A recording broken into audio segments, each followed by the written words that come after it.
The morning arrives without a sound in this narrow corridor of earth and stone. Here, the world is measured by the reach of a shadow and the steady presence of the brick wall that stands as a silent guardian to the garden's edge. There is a specific kind of weight to the air when it is held between the house and the green boundary of the hedge. It does not move, it simply rests. The stones underfoot carry the cool dampness of the night, their surfaces smoothed by years of quiet existence. Nothing here is hurried. The light does not strike, it settles, finding its way into the crevices of the moss and the small gaps between the pavers. You can feel the closeness of the home, the way the building breathes alongside the soil. It is a space that asks for nothing. It does not require a destination. To stand here is to be contained within a perfect, small perimeter where the distance from the door to the hedge is enough of a world. The silence is not an absence, but a physical quality, thick and soft like the moss creeping over the edge of the path. The stillness is absolute, a pause that is stretched to fill the entire morning.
The wood of the bench has turned the color of the sky on a cloudy day, silvered and quiet. It sits deep within the embrace of the tall wooden fence, a corner of the garden where the wind seems to lose its way and fall silent. The grass at the base has grown tall, its blades leaning gently against the legs of the bench, undisturbed. This is the heart of the enclosure. The proximity to the fence creates a pocket of stillness that feels ancient, even in this small domestic setting. There is no movement in the clover, no sway in the stems. The light is flat and even, casting almost no shadow, removing the urgency of time. It is a place where the air feels heavier, settled by the surrounding structures. The house is just out of view, yet its presence is felt in the stillness of the light reflecting off a nearby window. Every surface is at rest. The grain of the wood tells a story of seasons passed in this exact spot, unmoved and unbothered. The boundary of the fence is the boundary of the mind. Everything within these few feet is sufficient. It is a small kingdom of silence, held together by the silvered wood and the rising green.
The pot has become a permanent feature of the gravel, its base slowly sinking into the small gray stones. Within it, the fern stands as a sculpture of perfect geometry, its green fronds held in a state of total suspension. There is a deep, resonant quiet that comes from the meeting of the house and the garden at this threshold. Through the glass of the door, the stillness of the interior spills out to meet the stillness of the patio. The air here is trapped in the angle where the walls meet, protected from the currents of the wider world. The light of the late day lingers on the curve of the ceramic, warming the earth within. There is no sound of water, no rustle of leaves. The gravel remains undisturbed, a sea of small shadows. This is a landscape of inches, where the turn of a leaf is a significant event, yet no turn occurs. The silence is reinforced by the solid presence of the home, a backdrop of brick and glass that defines the limit of the space. In this small square of the world, time has slowed to a crawl. The fern does not reach, it simply is. The pot does not hold, it simply rests. The enclosure is a comfort, a way of keeping the vastness of the world at a distance while the evening settles into the gravel.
The ivy has claimed the stone wall and the water butt as its own, a slow-motion takeover that has resulted in a wall of deep, waxy green.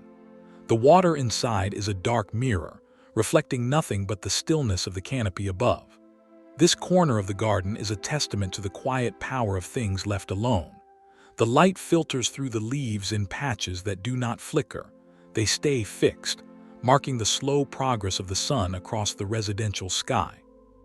The enclosure here is vertical, created by the height of the ivy and the proximity of the house eaves. It feels like a secret held by the building itself. The air is cool and smells of damp earth and ancient stone. There is a profound sense of being grounded, of being rooted in a space that does not change. The small scale of the garden means that every detail is visible, every leaf of ivy a distinct participant in the silence.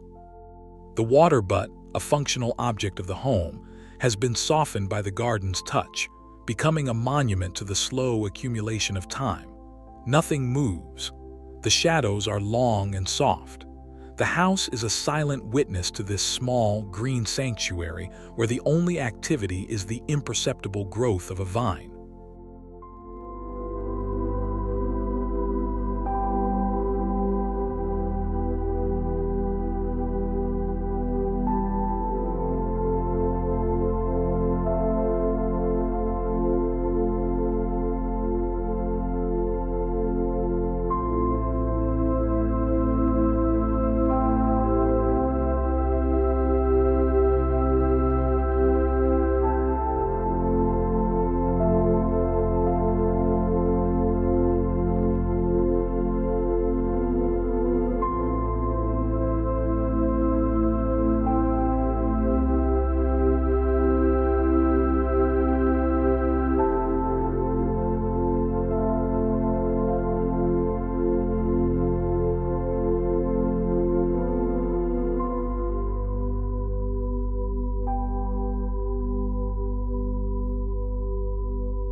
The tiles lie where they were placed long ago, their orange hue softened by a fine layer of dust and the encroaching moss.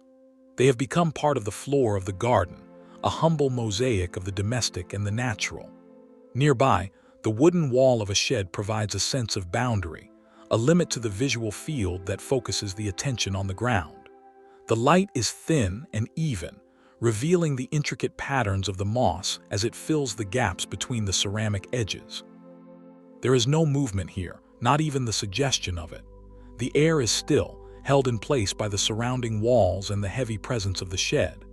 This is the quietest part of the garden, a place where the small and the overlooked are allowed to exist in peace. The residential context is clear in the materials: fired clay, the worked wood, but they have been reclaimed by the silence of the garden. The space is tight, intimate, and entirely private.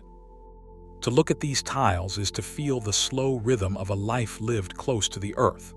There is no need for grand gestures or wide vistas. The beauty is in the stillness of the moss and the way the tiles hold the cool temperature of the ground. The world ends at the edge of the shed, and that is enough.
The gate does not promise a journey, it marks a boundary.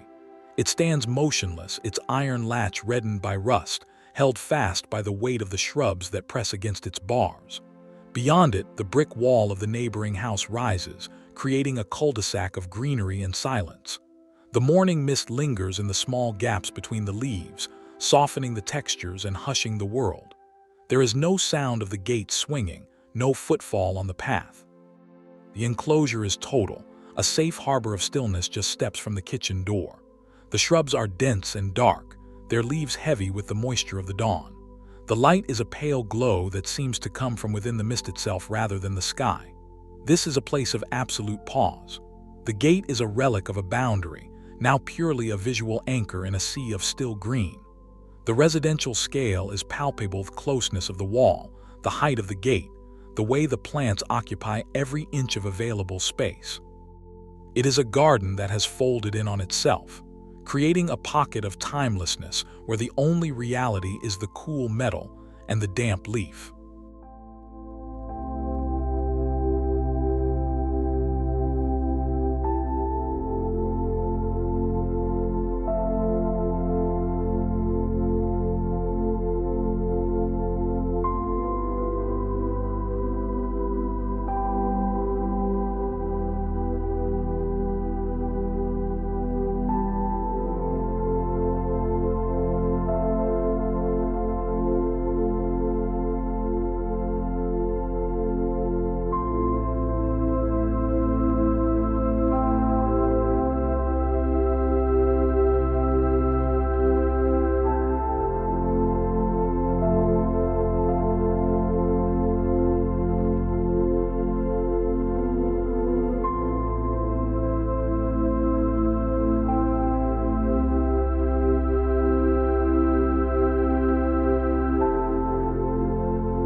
The water in the birdbath is a perfect, unmoving disk, a silver mirror held aloft by a pillar of weathered stone.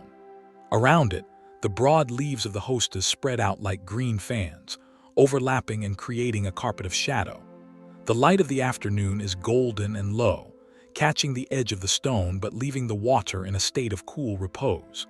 In its reflection, a sliver of the house roof is visibly a reminder of the home that stands just a few feet away. This small garden space is an island of calm, defined by the height of the ferns and the proximity of the building. The air is thick with the scent of wet earth and the stillness of the plants. There is no ripple on the water, no stir in the foliage. The birdbath stands as a center point for a world that does not move. The enclosure is felt in the way the light is blocked by the house, creating deep, stable shadows that do not shift. It is a scene of profound domestic quiet, where the elements of the garden and the elements of the home are indistinguishable in their shared state of rest. The stillness is a physical presence, as solid as the stone and as clear as the water.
The path is a sequence of red and brown, a rhythm of bricks laid down long ago and now inhabited by the soft green of moss.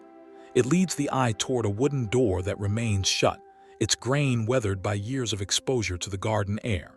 The space is narrow, hemmed in by the walls of the house, creating a corridor of intense quiet.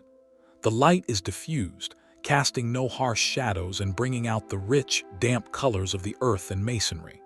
There is no movement here. The air is caught in the narrow passage, held still by the brickwork. Each crack in the path is a small landscape of its own, where the moss thrives in the absence of disturbance. The residential nature of the space is intimate and undeniable. This is a path meant for a single pair of feet, yet currently it is home only to the silence. The enclosure feels protective, a barrier against the noise of the outside world. To look down at the bricks is to see the passage of time without the rush of it. The door at the end of the path is a symbol of the home's embrace, a final boundary that seals the garden's stillness. Everything is at rest, from the lowest moss to the highest brick.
The whitewashed wall serves as a canvas for the shadows of the climbing rose, a sharp and delicate silhouette that does not flicker. The trellis is old, its wood slightly bowed, leaning with a comfortable familiarity against the side of the house. There are no blooms, only the lush, steady green of the leaves, which hold the morning light in a soft glow. The space is small and confined, a narrow bed of earth between the wall and a gravel path. This enclosure intensifies the silence, making the garden feel like a room without a ceiling. The air is motionless, and the shadows on the wall are fixed as if painted there. The house is a constant presence, the white wall reflecting the light back into the garden and brightening the quiet corners. There is a sense of deep, domestic peace in this simple arrangement. The climbing rose does not struggle. It has found its place and remains there, a vertical garden in a compact world. The stillness is so profound that the texture of the paint on the wall becomes a focal point, a testament to the slow, steady life of the home. It is a place of pause, where the only movement is the sun's slow trek across the sky, leaving the shadows to lengthen in silence.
The pond is a quiet eye in the center of the garden, its surface almost entirely hidden by the flat green discs of lily pads.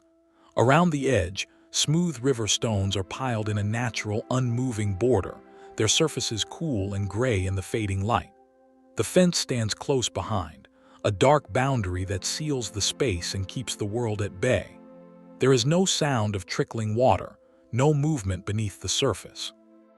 The pond is a pool of absolute stillness, a mirror for the evening sky that is only visible in the small gaps between the leaves. The closeness of the house is implied by the orderly nature of the stones and the height of the fence. The air is heavy and still, filled with the scent of water and damp stone.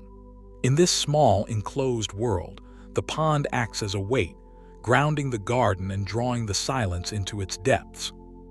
The lily pads rest on the water like plates on a table, perfectly horizontal and utterly motionless. The evening light is soft and blue, draining the color from the garden and leaving only the textures of stone and leaf. It is a moment of total suspension, a domestic landscape at rest.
The table is a simple construction of thick planks, its surface marked by the rings of old pots and the passage of many seasons. In the center, a single clay pot sits empty, its terracotta walls glowing softly in the morning light. The corner of the patio is a fortress of green, created by the high, clipped hedges that rise on two sides. This is a space of ultimate privacy, a small room carved out of the garden where the air is always still. The house wall provides the third boundary, making the enclosure feel complete and secure. The light is gentle, highlighting the grain of the wood and the rough texture of the bricks under the table. There is no movement.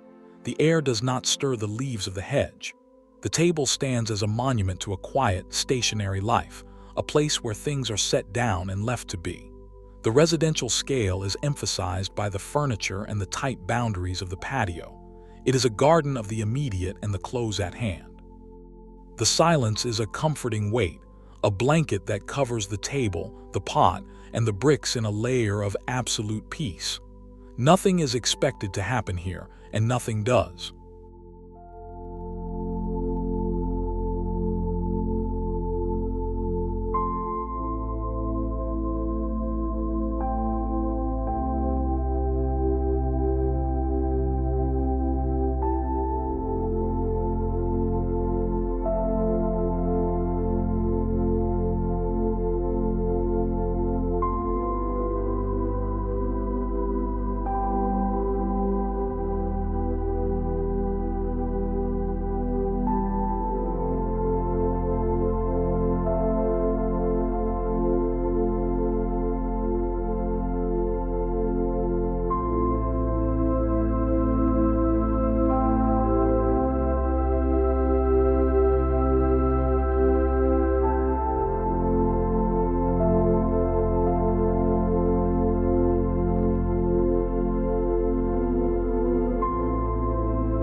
The pots are stacked in a leaning tower of burnt orange and pale green, their surfaces a map of lichen and moss.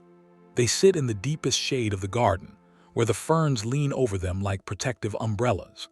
The light here is a soft, indirect glow that barely penetrates the shadows between the stacked rims. This corner is a sanctuary within a sanctuary, a place where the garden has folded in on itself to protect its most quiet elements. The closeness of the house is felt in the materials of the fired earth of the pots, the proximity of the foundation wall. The air is cool and smells of ancient earth. There is no movement in the ferns, no shift in the stack of clay. The stillness is so absolute that the lichen seems to be the only thing growing, and even that is a process measured in decades. The enclosure is felt in the way the plants and the walls crowd in, creating a small, safe pocket of existence. To look at these pots is to feel the weight of the garden's history, a history made of quiet afternoons and long, still winters. The world is reduced to these few objects, this specific light, and this unwavering silence.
The lawn is a small, perfect square of green, held in place by a low wall of gray fieldstones.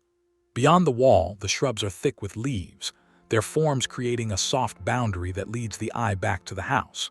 The eaves of the building hang over the scene, a domestic ceiling that reinforces the sense of enclosure. The light of the afternoon is steady and warm, illuminating the individual blades of grass and the rough faces of the stones. There is no wind to ripple the lawn or sway the branches. The air is at a standstill, caught within the stone-walled perimeter. This is a garden that exists for itself, a private view from a window that has been brought into the open. The scale is modest and human, a space that can be taken in with a single glance and understood completely. The silence is grounded in the solid presence of the house and the weight of the stones. Every element is in balance, held together by the stillness of the air and the quiet of the residential afternoon. It is a landscape of rest, a small green room where the world is kept at a comfortable distance, and the only reality is the light on the grass.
The gate is held shut by more than just its latch.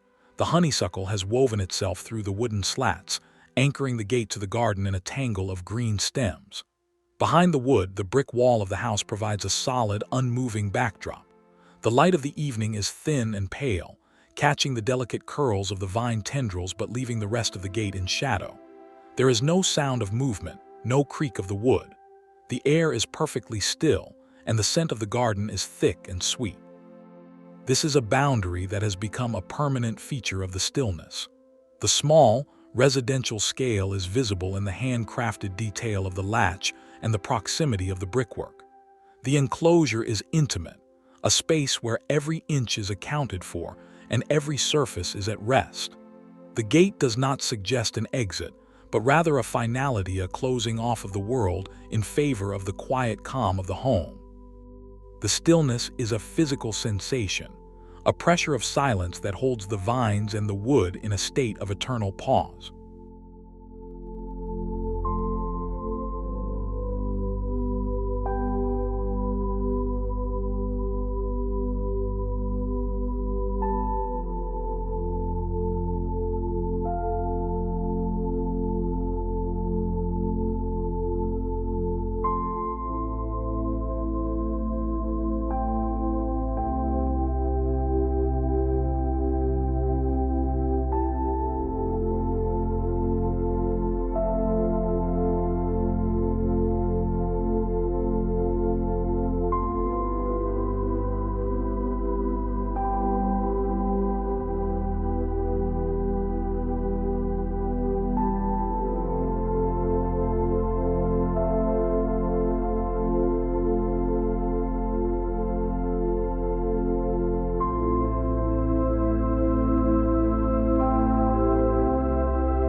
From the threshold of the house, the garden is revealed as a complete and perfect enclosure.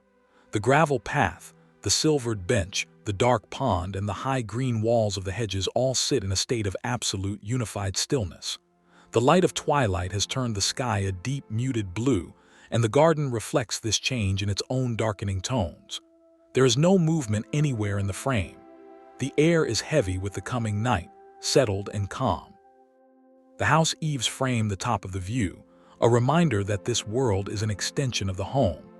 The small scale of the space is its greatest strength, creating a sense of safety and total peace.